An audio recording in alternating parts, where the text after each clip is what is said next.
बुनियादी मौजू से मुतालिक सवाल नहीं है, सवाल तरीक़ाकार से मुतालिक है। गोया मौजू पर कोई इख्तलाफ नहीं है या कोई इश्काल नहीं है, बल्कि सही सब बात उन्हें समझ में आ गई है।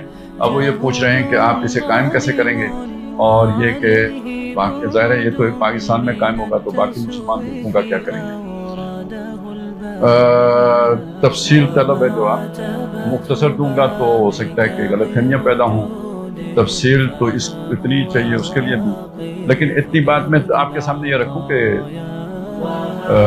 बाद लोग वो हैं जो समझते हैं कि सिर्फ तबलीग से हो जाएगा, बाद वो हैं जो समझते हैं इलेक्शन से हो जाएगा। एक राय ये भी है कि ये एक इनकलाबी प्रोसेस से होता है। अब एक और भी है कि जनाब गोली से होगा, तो रियासत के साथ आप लड़ नहीं सकते। पहली बात ये है, रियासतें आज बहुत ताकतवर हो गई हैं, ये उस दौर की रियासतें नहीं हैं, और कहीं पे भी कोई भी रियासत के मुकाबले में तखरीब तो पैदा कर सका है, तामीर नहीं कर सका। दूसरी बात यह है कि जो इसका तरीका बचता है वो क्या बचता है, वो ये बचता है कि आप लोगों की ज़हन साजी करें, राय आम्मा हमवार करें, और जब राय आम्मा इसके लिए उसके अंदर एक विल और एक उसके लिए अज़्म पैदा हो जाएगा। अब वो राय आम्मा दो सूरतें इख्तियार कर सकती है, एक ये कि इलेक्शन के ज़रिए से अपना इज़हार करे, और दूसरा ये कि अगर वो बात ना मानी जाए, तो उसके न मानने का बहुत ज़्यादा इम्कान है, जैसे मिस्र में हुआ आपके सामने है, जैसे अलजायर में हुआ, और यहाँ पे भी पता नहीं फार्म 37-47 होते हैं कि क्या होते हैं, बहुत कुछ होता है। तो फिर अगला तरीका क्या बाकी बचता है, जो ईरान में हुआ, जो तुर्की में हुआ। और इन दोनों में क्या था, ईरानियों ने भी गन नहीं उठाई और तुर्की वाले भी आके टैंकों के आगे न्याते लेटे हैं।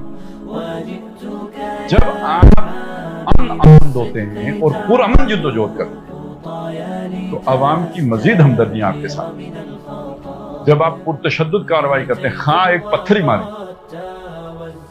तो उसके नतीजे में एक दूसरी तरफ भी रद्द अमल पैदा होता है। आखिर जिस पुलिस वाले को पत्थर लगा वो किसी का रिश्तेदार है, उसकी भी बरादरी है। तो ये जो चीज होती है, ये इस्लाम यानी आज के दौर के तरीक़ाकार के एतबार से फायदेमंद नहीं है। मोटी सी बात ये समझ। बाकी बारीकी में जाते हैं तो एक बात और बताऊं कि ये जो निज़ाम होता है ना, एग्जिस्टिंग सिस्टम, इसका फायदा क्या पुलिस वाले को होता है, क्या आम फौजी को होता है? ये तो एक खास क्लब है जिसको मुलाजमतों में भी जब एक खास लेवल को क्रॉस कर जाते हैं तब होता है। आप पुरतशद्दुद जब होते हैं तो फिर इन सब पूरी मशीनरी को अपना मुखातिब है। जब दूसरे के हुक्म पर ये गोलियां चलाएंगे तो बहरहाल एक वक्त में आके जवाब दे जाते हैं कि मैं अपने भाइयों को क्यों मारूं, ये तो मुझे कुछ नहीं करे। तो बहरहाल यही ईरान में हुआ, ईरान में लंबे प्रोसेस के बाद हुआ, तो मैं इसलिए उसकी मिसाल खास तौर पे दे रहा हूँ। तो तरीका आप जो भी इख्तियार करें वो इनमें से यानी काबिल अमल आखिर में जाके तो यही महसूस होता है, लेकिन आप इख्तिलाफ करने का हक रखते हैं। अगला मसला है में कि सबका क्या करेंगे। ये तो चलें पाकिस्तान में इनकलाब आ गया या ईरान में आ गया, तो बाकियों पर क्या करें, उसके बारे में भी दो तरीके हो सकते हैं।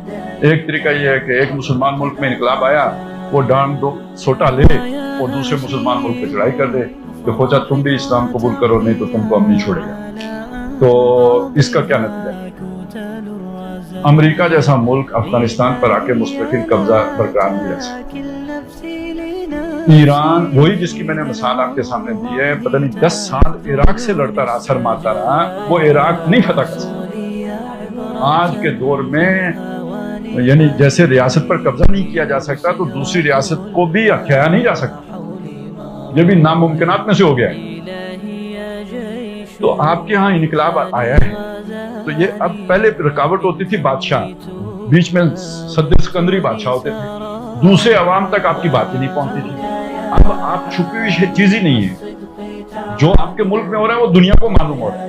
आप अपने मुल्क में अपने अगर आपके निज़ाम के अंदर जान है, उसमें बरकतें हैं, इंसानियत की उसमें फलाह है, बहबूद है, वो करके दिखाएं। उसकी खबरें जब जाएंगी दूसरे मुल्क में, वहां की अवाम उठेगी, वो कहेंगे कि हमें ये निज़ाम चाहिए। देखिए ये तो एक ऐसी बात होती है, हिंदुओं के साथ हमारी मतलब वो पैदाइशी एक वो दुश्मनी है, इससे ज्यादा दुश्मनी हमें शायद यहूदियों से ना हो, क्योंकि ये तो हमारा अपना जूता है ना, काटता है हमें, पता है हमें, तो इनके साथ हमारा फड्डा रहता है। लेकिन अगर हिंदुस्तान में भी कोई अच्छी बात होती है, उसकी खबर आती है, तो क्या यहाँ लोग नहीं कहते यार वहाँ बिजली सस्ती है, वहाँ किसान को ये फायदा है, वहाँ जो हम माइशत जो है ना नौजवानों के लिए ये मौके हैं, ये बातें नहीं की जाती। تو جب آپ کے ملک میں یہ ایک اچھا نظام آئے گا تو کیا اس کے اثرات باقی اسلامی ملکوں کے اوپر نہیں پڑیں گے، باقی دنیا کے اوپر نہیں پڑیں گے؟ تو آپ بجائے زور بازو پر اعتبار کرنے کے آپ اپنی اس فلاح و بہبود والے نظام پر اعتماد کریں کہ وہ نظام فتح کرے گا۔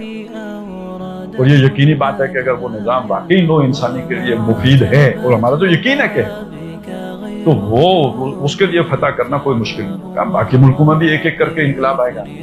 آخری مسئلہ یہ کہ چلیں ایران میں تو علیحدہ بادشاہ وہ آگے جناب خلیفہ صاحب، پاکستان کے خلیفہ علیحدہ ہو گئے، سعودی عرب میں علیحدہ ہو گئے، یہ تو اپنی اپنی جگہ پہ انقلاب ہے۔ تو اگر وہ اللہ کے لیے لے کے آئے نا، بڑا آسان ہے، وہ بیٹھے اور اپنے میں سے کسی ایک کو بنا لیں، اپنا سربراہ بنا لیں، اور اپنی اپنی جگہ پہ وہ اولو الامر ہو گئے۔ جیسے پہلے قبیلے کا سربراہ ہوتا تھا تو اللہ کے نبی نے اس کو اس کی قبیلے کے سربراہی سے ہٹایا تو نہیں، وہی رہا نا، وہی جو 7 بن معاذ پہلے سربراہ ہیں تو وہ اب بھی سربراہ ہیں۔ تو جب یہ ایک ملک ہے اس وہ جیسے آج آپ جا کے اقوام متحدہ میں بیٹھتے ہیں تو مسلمانوں کی ایک اقوام متحدہ آپ دوبارہ کر رہے ہیں، اب آپ وہ حدیث لے آئے کہ ایک خلیفہ کے ہوتے ہوئے دوسرا خلیفہ بنے تو اسے قتل کر دو، تو پھر نہ کرنے والی بات ہے، پھر وہی جنگ کرنے والی بات ہے جو ممکن نہیں۔ جو شے ممکن ہے وہ یہ ہے کہ مسلمانوں کا ایک جو ہے نا وہ پلیٹ فارم بن جائے جس میں وہ اپنے لیے 5 سال کے لیے 2 سال کے لیے جیسے ہوتا ہی ہے نا سربراہی دے دیتے ہیں کسی فورم کی، تو اس طرح کی سربراہی دے دیا کریں۔ تو یہ ایک عارضی خلافت ابتدا یہاں سے ہو سکتی ہے، اور انتہا یہ کہ جب یہ دوریاں دور ہو جائیں، یہ ایرانیاں تورانیاں افغانیاں ختم ہو جائیں، آہستہ آہستہ ختم ہوگی، ایک دم نہیں ختم ہوگی، ویزا پالیسیاں نرم ہوں گی، کرتے کرتے بھائی چارہ پیدا ہوگا، تو جب یہ ختم ہو جائیں تو اس کے بعد امت پوری کا بھی کوئی بن جائے۔ یہ تو نظری بات ہے، عملاً کیا ہو رہا ہے؟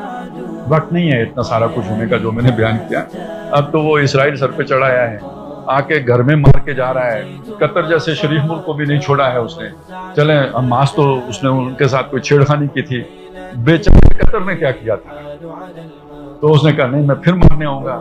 تو یہ اصل میں اس نے قطر کو نہیں مارا، یہ سب سعودی عرب کو بھی اس نے کہا ہے کہ ہاں جی، اور امریکہ نے بھی جھنڈی کرا دی ہے کہ ہم کوئی تمہارا دفاع نہیں کریں گے، خبر بھی نہیں دیں گے، آخری 10 منٹ میں بتائیں گے پیو ہمارے ہیں، اگر کچھ کر سکتے ہو تو کر لو۔ یہی ہوا ہے نا قطر کے ساتھ، اس لیے پھر انہیں نظر آیا ہے کہ بھائی ادھر ادھر دیکھو کون اور ہو سکتا ہے۔ تو اب پورے عرب اتنا ہم نے ڈنڈورا نہیں پیٹا ایٹمی پاکستان کا، تو جو وہاں پہ نیوکلیر پاکستان جو ہے نا وہ جناب وہ شہباز شریف صاحب کی جو ہے وہاں ہو رہی ہے، تو جوائنٹ پیکٹ بھی ہو گیا ہے۔ دیکھیں نا یہ ہوتا ہے اللہ کا دباؤ۔ مولوی صاحب کی تقریر سے تو کچھ نہیں ہوا، لیکن یہ کہ اوپر سے جب آیا ہے تو اب اس کے نتیجے میں یہاں تک تو پہنچ گئے۔ اب مجھے ایک بات بتائیں، جب آپ کا جوائنٹ ڈیفنس ہو جاتا ہے تو آپ کب تک اپنا بیت المال علیحدہ رکھ سکیں گے، وہ خارجہ پالیسی کو اس سے علیحدہ رکھ سکیں گے؟ مطلب دیکھیں نا آپ کی خارجہ پالیسی، پاکستان کی اگر خارجہ پالیسی ایسی ہو کہ ہم نے جناب انڈیا کو ہر وقت تون کے رکھنا ہے، سعودی عرب کی یہ نہ ہو تو ہم جوائنٹ ڈیفنس کر سکتے ہیں؟